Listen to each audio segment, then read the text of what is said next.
Whatever happens to the Jewish people happens to the world. Yes. Whatever happens with the Israel affects the whole world. What did Paul say? If they come back to God, it's going to be life from the dead. The whole world is going to be blessed. Whatever happens to the Jewish people is linked. The Jewish people are linked to the entire world. Their history is linked. So they're like the microcosm of the macrocosm. And so therefore, what happens to the Jubilee with the Jewish people, it means it's also going to happen to the world. So what does that mean? Now, this is in a chapter called the Dark Jubilee. Yes. And this is very important. It's a whole different thing, but it's part of the same mystery, part of the same mystery. Here's the thing. If the mystery says you will return to the original state where you were in the beginning. So if the Jewish people were in Israel, they're back. But where was the world? 2,000 years ago, beginning of the age, the world was not like we know it now. It wasn't a Christian culture or Western Christian. It was Rome. It was non-Christian, it was unchristian, it was anti-Christian, it was pagan. So the mystery says that the world is going to return to its original state. So that is why we are watching this every day in the media. Every day you turn on the television, the world is in its own Jubilee, own return. It's a dark one, and that is that if Israel returns, so the world is returning. So therefore, that's why the world is casting off, the mainstream culture, casting off its Christian foundation every day. That's why at the beginning of the age, you had a morality that would kill children and babies, that babies and unborn. Well, that's why it's returned. It's returning to where it was. You had a world that was against the gospel. That's what you're watching now. This is not the same America or world that we were born into, many of us. That's right. It is a world that did not have the morality that we have as far as with sexual morality, as far as marriage, and so we are watching that again. You used the word before, you said pagan. That is absolutely true. We are watching it, but it's all part of this mystery, and that means the world at the beginning, there was persecution against the people of God. Well, we're watching this come. It's all part of the return, and that is that we're watching every year in America since Obama, or the time of Obama, 1% of the people turn away from calling themselves Christians. I mean, every year. That's a massive change. It's happening continuously, and it's happening all over the world. There is revival happening in many of the poor countries. They're having revival, but this is what's happening. So this is all, when you see this on the news, when you see the next thing they are doing, you can't believe it. What are they doing to the children? What are they doing with the schools? What are they doing to the babies? What are they doing to Christians? What are they doing with... It's all part of the mystery. It has to be. It's not that there can be revival. We got to pray for that. But it's this thing is everything returns. So because at the end you're going to have a showdown between, you have Israel returning and then you have the world. Yeah. And so in the beginning you had a showdown between the world. You had Rome and Israel. Well, that's going to come again. There's going to be a rematch. Except this time it's going to involve something else.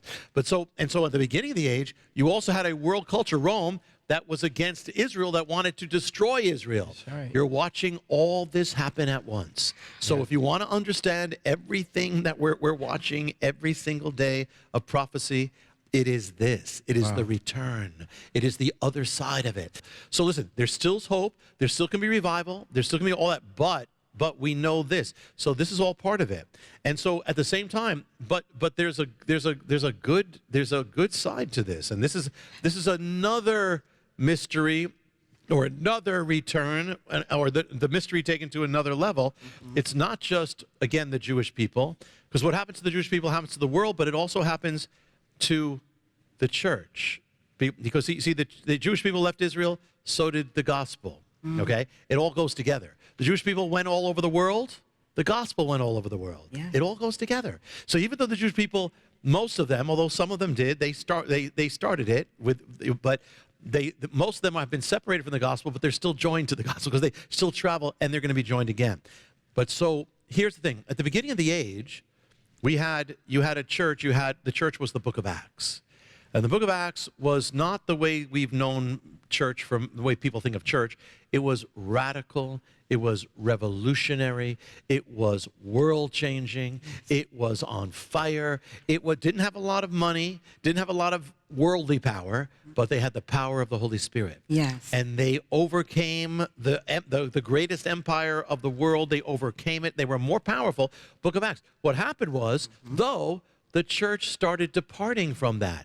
When you read church history and you get out of that first century, the church departs and starts losing this revolutionary, losing more and more. As time goes on, it becomes more part of the world, becomes established in Rome, and therefore lost that book of Acts thing. You see less signs of the Spirit, when you read church history. You see less signs of all that. It becomes established, it becomes cultural, it becomes comfortable, it becomes status quo. But here's the mystery.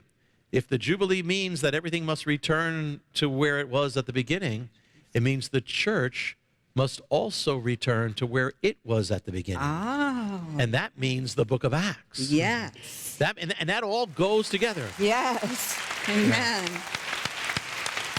That means that the church has to go from being a cultural phenomenon to being a beyond culture, a status quo thing to become prophetic again, from a establishment to a revolutionary thing. And what's going to happen is, they work together, because as the world returns, it starts separating from the faith. It starts persecuting. But that will cause those who stand true for God to become the way they were, like the book of Acts, like the apostles and the disciples and the prophets. They will become like that. It's that very thing, because when the book of Acts came, they didn't come when the Christianity was accepted or was celebrated. The book of Acts is when the faith was persecuted. And so even the persecution, even when the world, you were saying, Lori, as you're reading this and you're watching, saying we have to separate from this world. Yes. Now we have to engage the world. We have to come, but we have to separate from the junk of this world. And so every time you see this, you say, hey, listen, beam me up. I'd like to, take me, Lord.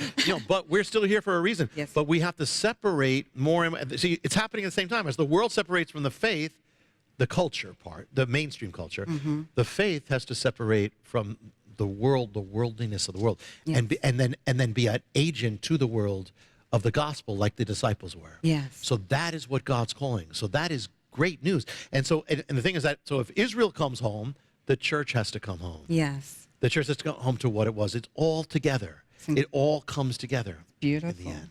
Oh, I love it.